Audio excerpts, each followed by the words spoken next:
Hi friends, I makeup artist Simbi Batra. आप सभी जानते हैं कि लॉकडाउन चल रहा था। 3 मंथ से आपको बहुत मिस किया। जैसे आप सब जानते ही हैं कि हम घरों में ही थे। अब हमारे काम स्टार्ट हुए हैं और बहुत से लोगों से मिल रही हूँ। बहुत सी क्वेरीज़ आ रही हैं कि मैम आप कुछ बताइए। तो सबसे ज़्यादा इस टाइम समर्स चल रही हैं, तो मुझे हेयर के रिगार्डिंग क्वेरीज़ आ रही थी, तो मैंने सोचा आज आपके साथ हेयर के रिगार्डिंग कुछ बात की जाए। पहले भी मैंने एक वीडियो बनाई है, आप देख सकते हैं। उसमें मैंने हेयर के कुछ होम रेमेडीज़ बताई हैं हेयर ग्रोथ के। तो आज का हमारा टॉपिक है हेयर केयर और स्कैल्प केयर। कि सभी चाहते हैं कि बाल सुंदर हो, ब्राइट हो और लॉन्ग हेयर सभी लेडीज़ की विश होती है कि हमारे बाल जो हैं बहुत सुंदर दिखाई दें, ब्राइट दिखाई दें और ब्लैक रहें। तो उसके लिए सबसे पहले आपको चाहिए कि स्कैल्प क्या है। स्कैल्प पे ही हमारे जो हेयर हैं वो ग्रोथ करते हैं। तो जो हेयर की ग्रोथ है उसका अगर स्कैल्प ही ठीक नहीं होगा, स्कैल्प की हम अच्छी तरह से हम उसको नहीं क्लीन करेंगे तो हमारे हेयर नहीं ग्रो कर पाएंगे और जल्दी से टूटने शुरू हो जाएंगे। शैम्पू कंडीशनर तो हम सभी करते हैं, बहुत सारे शैम्पू कंडीशनर तरह तरह के हमारे मार्केट में अवेलेबल हैं, लेकिन हमें यही नहीं पता कि हमें कौन सा शैम्पू करना चाहिए, कौन सा कंडीशनर करना चाहिए। और आज मैं इसी टॉपिक पे बता रही हूँ कि शैम्पू क्यों करना चाहिए। शैम्पू हमारे स्कैल्प को क्लीन करता है और जो कंडीशनर है वो हमारे हेयर की जो लेंथ है उसको या हमारे हेयर के टेक्सचर को सॉफ्ट और स्मूथ बनाता है। अब इसी रिगार्डिंग मैं बताती हूँ कि स्कैल्प की क्या क्या प्रॉब्लम्स होती हैं जिसकी वजह से हमारे बाल जो हैं ड्राई नज़र आने शुरू हो जाते हैं, या कईयों की स्कैल्प बहुत ऑयली नज़र आना शुरू हो जाती है। कई क्लाइंट्स आते हैं, वो कहते हैं कि हम ऑल्टरनेटिव डेज़ में वॉश करते हैं, फिर भी हमें अगले दिन ही हमने जैसे आज हमने वॉश किया है तो नेक्स्ट डे हमने फंक्शन पे जाना है, हम नहीं जा सकते बिना वॉश के।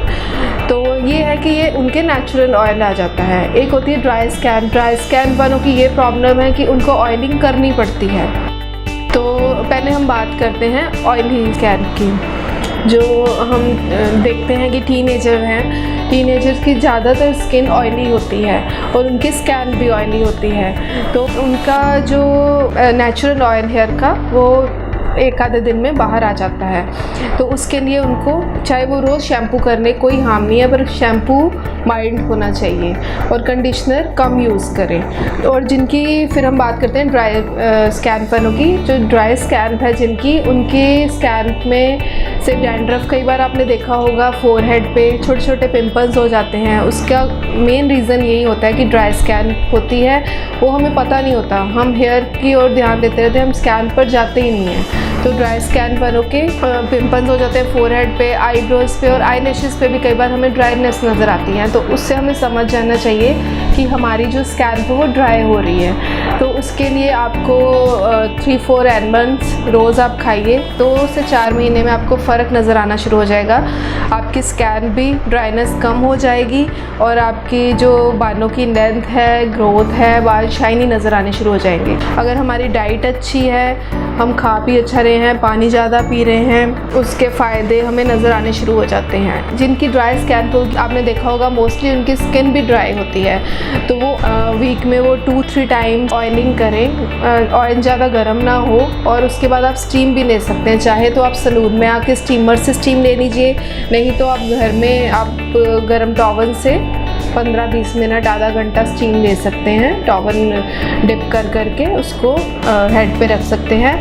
पर इससे क्या होता है कि हम स्टीम तो सभी ले लेते हैं घर में, उसके बाद जो हमारे स्कैल्प के ओपन पोर्स हो जाते हैं उसकी तरफ हम ध्यान नहीं देते। तो वो ओपन पोर्स हो जाते हैं, वो हमारे जो मिट्टी धूल सब जमा हो जाता है उन बालों में। तो हमें जब हम ऑयलिंग करते हैं तो उसके बाद हमें बालों को ऐसे नहीं छोड़ना चाहिए, हमें कोल्ड वाटर से साथ ही हमें उसको वॉश ले लेना चाहिए। इससे हमारे बाल बहुत सुंदर और आपको 1 और 2 वीक में आप इसके रिज़ल्ट देखेंगे कि आपने कभी भी अपना जो हेड है उसको गंदा नहीं रखना। ये मत सोचिए कि हफ्ते में 1 दिन ही आपने वॉश करना है। जब आपको लगे कि आपके स्कैल्प को ज़रूरत है, आपके हेयर्स को ज़रूरत है, तो आप वॉश कीजिए। बस आप देखिए शैम्पू माइल्ड होना चाहिए। तो अब मैं बात करती हूँ ऑयली स्कैल्प की। जो ऑयली स्कैल्प है तो उसमें नेचुरल ऑयल निकलता रहता है हेयर में से, और वो आपको एक आधे दिन में हेयर में आपको नज़र आना शुरू हो जाता है। हमें लगता है कि हेयर बहुत ही स्टिकी हैं, तो इसके लिए एक ही इसका ऑल्टरनेट है कि आप जैसे एक आधे दिन बाद आप अपना हेड वॉश ले लीजिए। और अब मैं बात करती हूँ स्कैन पर जो डैंड्रफ हो जाती है। ये डैंड्रफ क्यों हो जाती है, उसके कई रीज़न्स हैं, और इसकी वजह से हमें फंगल इन्फेक्शन भी हो जाती है।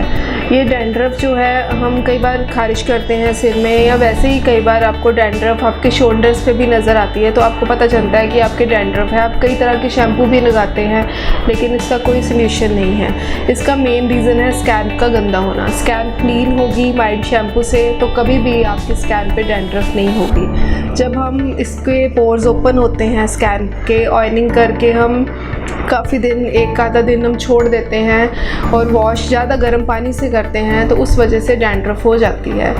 कईयों को ये डैंड्रफ की प्रॉब्लम बहुत ज़्यादा है, उसके लिए मार्केट में शैम्पू भी हैं एंटी डैंड्रफ, वो भी यूज़ कर सकते हैं। और एक आप अपनी डाइट में विटामिन B7 ज़रूर ऐड कीजिए। वो ग्रीन वेजिटेबल्स में होता है, लहसुन में बहुत ज़्यादा होता है। अगर आप ये लेते हो तो बहुत अच्छा है, नहीं तो मार्केट में भी अवेलेबल है, ये केमिस्ट से भी आपको मिल जाएगा। साल में एक बार ज़रूर आप इसका एक कोर्स कीजिए। मैंने तो देखा ही है चेंज, मेरे को इस प्रोफेशन में काफ़ी साल हो गए हैं, तो आपको भी इन रेमेडीज़ से आपको बहुत ही फ़र्क नज़र आएगा।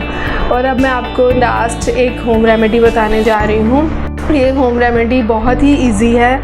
इसमें ये हेयर की ब्राइटनेस, हेयर की ग्रोथ, हेयर की शाइन के लिए बहुत ही अच्छी है। डैंड्रफ की प्रॉब्लम, ड्राई स्कैल्प की और ऑयली स्कैल्प की सारी प्रॉब्लम्स के लिए बहुत ही अच्छी रेमेडी है, आप ज़रूर यूज़ कीजिएगा।